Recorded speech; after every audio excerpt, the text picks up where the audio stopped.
Good morning student. आज हम हिंदी व्याकरण में अपठित गद्यांश के बारे में डिस्कस करेंगे।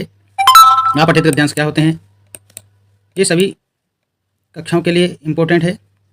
अपठित गद्यांश किसे कहते हैं, देखते हैं हम कि अपठित गद्यांश क्या होते हैं। जो गद्यांश बिना पढ़ा हुआ हो, गद्यांश हो, उसे अपठित गद्यांश कहा जाता है। जो गद्यांश बिना पढ़ा हुआ हो, गद्यांश हो, उसे अपठित गद्यांश कहा जाता है।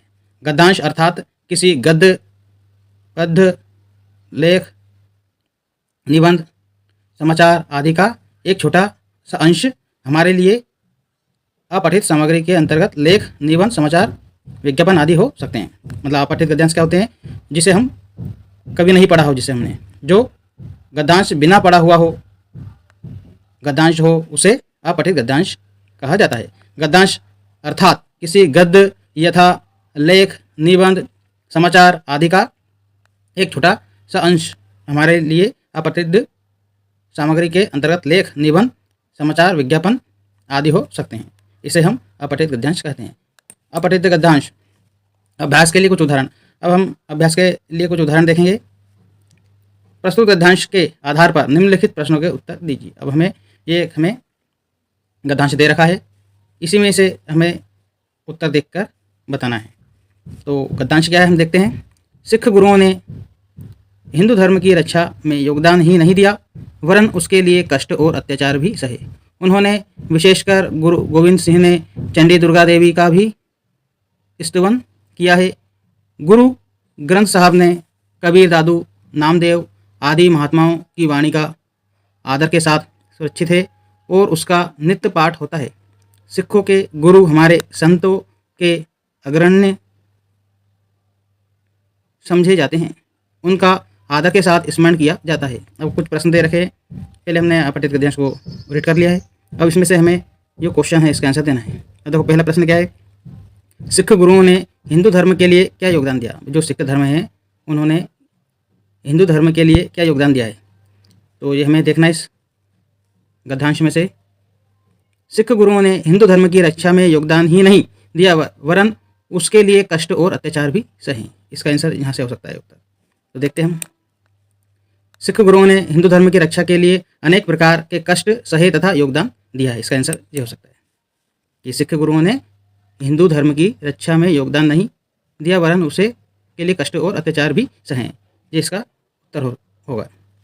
अब दूसरा प्रश्न देखेंगे, किन सिख गुरुओं ने हिंदी में कविता की है। अब ये बताना हमें कौन से सिख गुरु हैं जिन्होंने हिंदी में कविता की है।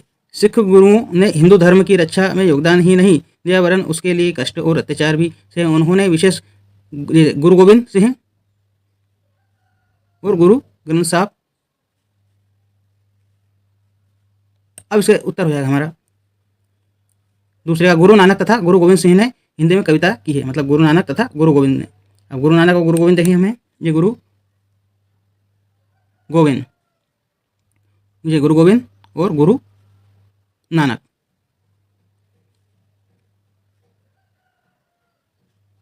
गुरु गोविंद और गुरु नानक ने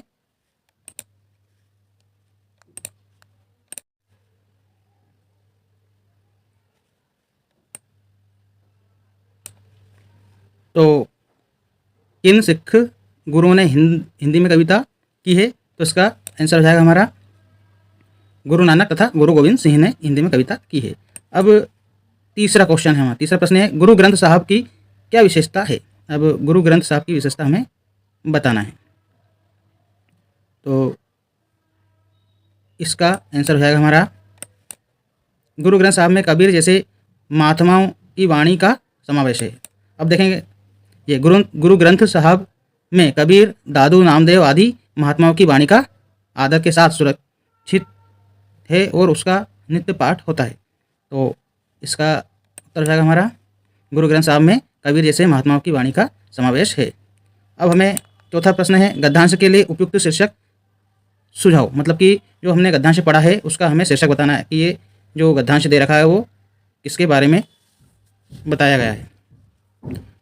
तो जब हमने ये पढ़ा तो इसमें सिख गुरुओं तथा धर्म ग्रंथों के बारे में बताया गया है। तो इसका आंसर हो जाएगा हमारा, इसका शीर्षक हो जाएगा सिखों के गुरु तथा धर्म ग्रंथ। जो हमारा शीर्षक है, इसका शीर्षक हो जाएगा सिखों के गुरु और धर्म ग्रंथ।